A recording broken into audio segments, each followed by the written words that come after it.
afternoon, all of you. I hope you will be good and safe at your home. Today I am going to keep myself continue in the lesson The Glimpse of India. You know that I was teaching you lesson number 7. So I have already told you what is the summary of this lesson. So now today you have to watch from lesson number 7 in paragraph number 3rd. The baker made his musical entry. So must watch this video. I know that the quality of video will be poor due to data problem. So uh, you can listen my voice very clearly. So must watch this video or listen my voice after before reading or studying this lesson. The baker made his musical entry on the scene with the jing jang. Zang zang is the sound of bamboo, especially when the bakers came to sell his loaves of bread. The baker made his musical entry on the scene. अब इसमें baker अपने musical संगीत में entry लेता है, मतलब कुछ चीज़ें बजाते हुए जिससे बच्चे और आकर्षित हों। तो वहाँ पर एक जिंग जैंग वर्ड आया है, जिंग जैंग साउंड। आप specially made of bamboo stuff, जो बम्बू का बना हुआ होता था। One hand supported the basket on his head and the other banged the bamboo on the ground. एक हाथ में वह बास्केट लिया होता था और दूसरे हाथ में पकड़ा हुआ था बम्बू, जो ग्राउंड पे पीटता था। He would greet the lady of the house with good morning and then place his basket on the vertical bamboo. वह गांव जो घर की औरतें होती थीं उनको गुड मॉर्निंग विश करता था और वर्टिकली मतलब लंबवत अपने बम्बू पर बास्केट रख देता था। We kids would be pushed aside with a mild rebuke, and the loaves would be delivered to the servant. We kids, हम जो बच्चे थे, हल्की सी धमकी के साथ दूर किया जाता, मतलब हम लोगों को पुश किया जाता था, दूर कर दिया जाता था, और नौकर जो होता था वो डबल रोटी नौकर को दे दिया जाता था, मतलब जो सर्वेंट हुआ करते। We kids would be pushed, यहाँ पैसिव वॉइस है, aside with the mild rebuke, मतलब थोड़ा सा डांट करके, and the loaves would be delivered to the servant. But we would not give up, लेकिन हम लोग हार नहीं मानते थे। We would climb a bench or the parapet and peep into the basket somehow. किसी तरह, पीप मतलब झांकना होता है, हम बेंच पर चढ़ जाते थे या दीवार पर चढ़ जाते थे और टोकरी जो होती है उसमें झांका करते थे किसी भी तरह। I can still recall the typical fragrance of those lobes. मुझे अभी भी उस अद्भुत, टिपिकल मतलब अद्भुत, फ्रेगरेंस मतलब सुगंध होता है, मुझे आज भी उस लोब्स की सुगंध याद है। Lobes for the elders and the bangles for the children. अब यहाँ है कि जो लोब्स होता था, डबल रोटियाँ बड़े के लिए होती थी, और कड़े मतलब जो बैंगल्स मतलब जिसको चुड़ीला आम भाषा में कहा जाता है, वो बच्चों के लिए होता था। Then we did not even care to brush our teeth or wash our mouth properly. मतलब कितना फ़नी बात यहाँ पर किया गया है। और बचपन में ऐसा होता है कि फिर हम अपने दांतों को ब्रश करने और मुंह साफ करने की परवाह भी नहीं करते थे, मतलब we don't care for brushing our teeth. हम लोग बस खाने में के चक्कर में हुआ करते थे। एंड वाई शुड वी, और क्यों ऐसा थे हमारे साथ, हम लोग ऐसा क्यों करते थे।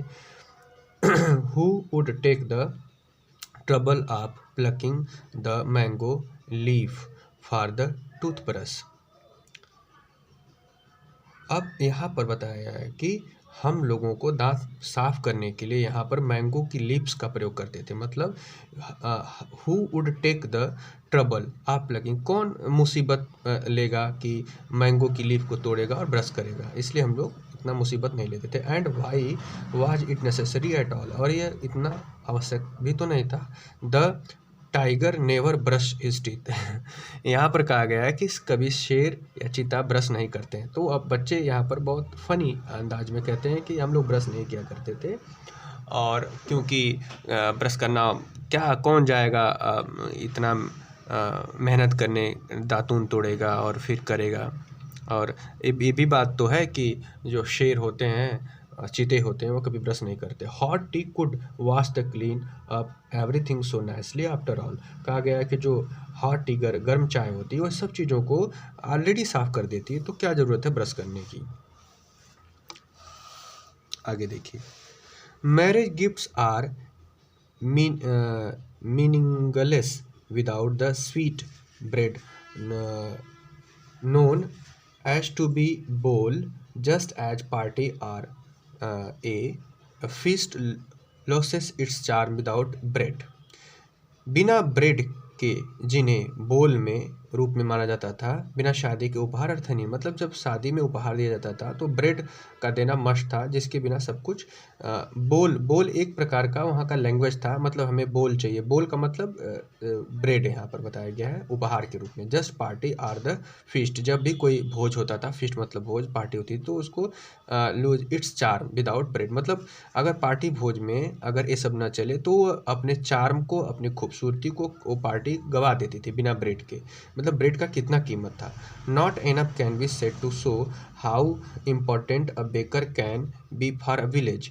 यह कहना भी महत्वपूर्ण हो सकता है कि एक बेकर एक गांव के लिए कितना महत्वपूर्ण था। The lady of the house must prepare sandwiches on the occasion of the daughter's engagement.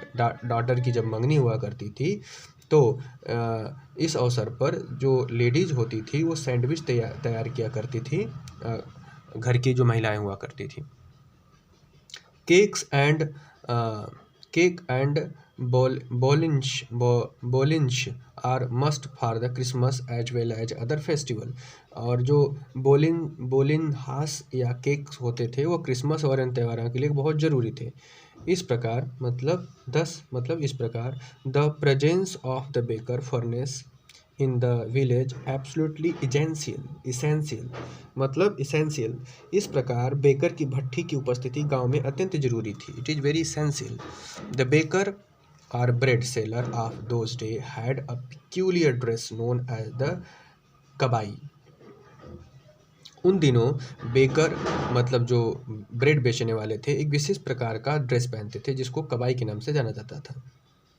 It was single piece long frock reaching down to the knees. यह एक ही मतलब एक जैसे सिंगल पीस होती थी जो फ्रॉक की तरह होती थी, जो घुटने तक पहुंच जाती थी। In our childhood we saw bakers wearing a shirt and trouser which were shorter than full length ones and longer than half pants.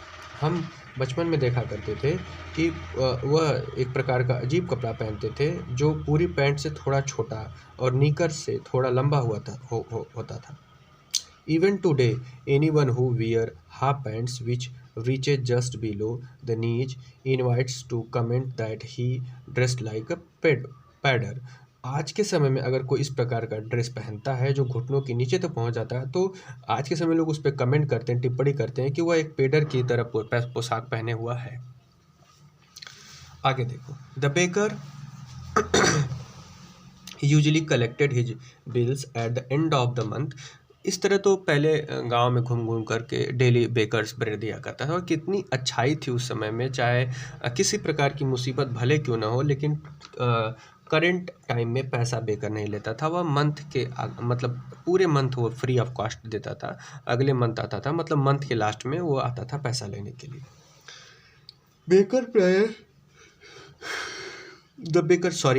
Baker usually collected his bills at the end of the month. Monthly accounts used to be recorded on some wall or pencil। जैसे कि इसमें कितनी ना जैसे practical बात की गई है, प्रायोगिक बात की गई, जो हमारे डेली लाइफ में भी ऐसा गांव में होता है। जैसे हमारे घर पे मिल्क सेलर आता है तो हम कैलेंडर में जिस दिन दूध देता है या इस प्रकार का कुछ ट्रिक बनाए होते हैं कि आज दिया है तो उस पर टिक कर देते हैं, नहीं दिया है तो क्रॉस कर देते हैं। उसी प्रकार से उस समय में बेकर्स जब आते थे तो उसका जो हिसाब किताब होता था मंथ के लास्ट में होता था। और उसमें जो बेकर्स होते थे उनको पैसा मंथ के लास्ट में मिलता था, और जो घर के ओनर होते थे या लेडीज होती थी वो उनका हिसाब किताब करती थी। Monthly account used to be recorded as one of the pencil और वॉल। मैं बताया था दीवार पर या पेंसिल से किसी प्रकार से रिकॉर्ड बनाया जाता था कि आज ब्रेड मिला है या नहीं मिला है। Baking was indeed a profitable profession in the old days. पुराने दिनों में बेकिंग मतलब पकाना एक अच्छा प्रॉफिटेबल प्रोफेशन था in the old age. The baker and his family never starved. मतलब बेकर और उसकी फैमिली कभी भी भूखी नहीं रहती थी। He his family and his servant always looked happy and prosperous. मतलब जो बेकर लोह बेचने वाला था वह, उसका परिवार, उसके दोस्त, उसके रिलेटिव्स हमेशा खुश और समृद्ध हुआ करते थे। प्रॉस्पेरस का मतलब होता है समृद्ध। Their plum physique was an open testimony to this. उनका जो प्लम फिजिक, उनका मतलब एक जो शारीरिक बनावट था, इसका उदाहरण था। Even today any person that jack fruit like physical appearance is easily compare to the baker. आज के समय में अगर कोई व्यक्ति वन मिनट,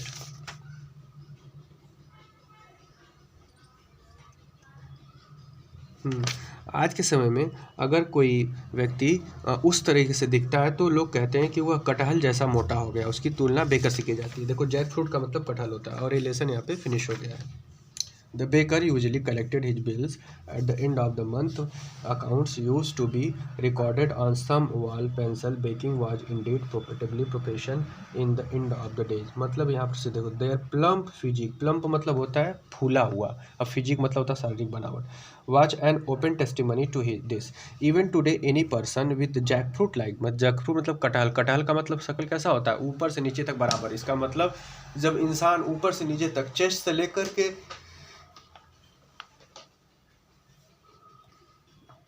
नी तक का पूरा बॉडी का शेप एक जैसा हो जाएगा तो उसको जैकफ्रूट शेप कहते हैं। तो जैकफ्रूट शेप हो जाता है किसी व्यक्ति का तो उसको कहते हैं कि अरे इसका तो ये तो एकदम बेकर जैसा लग रहा है। तो ये लेसन फिनिश हो गया बच्चों, ग्लिम्पस ऑफ इंडिया। इसमें कुछ वर्ड्स हम लोग देख लेते हैं और कुछ क्वेश्चन आंसर हैं। जैसे बेकर होता है पर्सन हु बेक्स। इसके बाद रिमेंसिंग में बताया था, रिमेंबरिंग होता है याद करना। लोप्स मतलब लोप्स जो है लोफ का प्लूरल है। तो वैनिश्ड मतलब होता है लुप्त हो जाना। मॉल्ड, मॉल्ड का मतलब होता है सांचे में ढालना। बेक मतलब होता है आग में पकाना, to cook. Time tested, tasty by time, समय के अनुसार परखा हुआ। फर्नेस फायरप्लेस भट्टी। जिंगल एक प्रकार का झनझन की आवाज़। हेराल्डिंग बहुत अच्छा वर्ड है। टू प्रोक्लेम घोषणा करना। टू अनाउंस भी होता है। लोफ बता ही दिया। माइल्ड मतलब होता है जेंटल कोमल। रेब्यूक मतलब होता है टू स्कूल डांटना, बहुत अच्छा वर्ड है, इसका प्रयोग करना चाहिए आपको। रेब्यूक मतलब होता है डांटना, झिड़कना। पारपेट, पारपेट का मतलब होता है एक प्रकार का wall at the edge of the roof. Roof से का मतलब मुड़ेर, मुड़ेर का मतलब ना हम बता रहे हैं आपको, जैसे हम लोग अपने गांव में कहते हैं कि बरजा, हाँ उसको कहते हैं। टिपिकल मतलब होता है रिप्रेजेंटेटिव, लाक्षणिक रूप से। फ्रेगरेंस बताया था, खुशबू होता है, स्मेल होता है, गुड स्मेल होता है, स्वीट स्मेल कोई फ्रेगरेंस कहते हैं। प्लकिंग, अब जैसे बैड स्मेल है तो उसको फ्रेगरेंस नहीं कहोगे, अच्छा खुशबू है उसी को फ्रेगरेंस कहोगे। प्लकिंग मतलब होता है पुलिंग विथ फोर्स, नोचना। पिक्यूलियर का मतलब होता है विशेष। प्रॉफिटेबल का मतलब होता है यूजफुल, लाभदायक। प्लम का मतलब होता है फैट, मोटा। फिजिक का मतलब होता है डिल डॉल वाला। टेस्टिमनी का मतलब होता है एविडेंस, प्रमाण। जैक फ्रूट का मतलब होता है कटहल। स्टार्व का मतलब होता है भूख से मरना। तो इन सब वर्ड्स का बहुत इंपॉर्टेंस है, इसको आप देखिए पढ़िए। और यहाँ पर कुछ क्वेश्चंस हैं, इसको आपको पूरा बुक में लिखना है। कुछ फ्रेम क्वेश्चन भी मैं बोलूँगा तो उसको भी आपको करना है। और जितनी भी एक्सरसाइज उसको कंप्लीट करना है। जैसे यहाँ पर दिया thinking about the text, which of the statement is correct. इसमें से बहुत सारी स्टेटमेंट है, 7 स्टेटमेंट दिए हैं, तो कौन कौन सी स्टेटमेंट है उसका आंसर भी यहाँ पर दिया है, जिसको आप पढ़ेंगे तो ये आपके एग्जाम के दृष्टिकोण से वेरी हेल्पफुल होगा। तो ये लेसन फिनिश हो गया है। कल हम लोग पढ़ेंगे कुर्ग, नया लेसन शुरू करेंगे। तो आज अगर मैं शुरू करूंगा तो पूरा अच्छे से नरेट नहीं कर पाऊंगा, तो कल मैं इसको शुरू करता हूं। Coorg, Coorg is a coffee country famous for its rain forest and spices. Coorg एक कॉफ़ी कंट्री है जहाँ पर देश है, देहात है, और जहाँ पर वह अपने वर्षा के लिए और स्पाइसेस मतलब मसाला के लिए प्रसिद्ध है। तो ये बहुत इम्पोर्टेंट चैप्टर है। आप इसको कल से देखिएगा, आज इसको नहीं पढ़ाऊँगा, कल से पढ़ाऊँगा।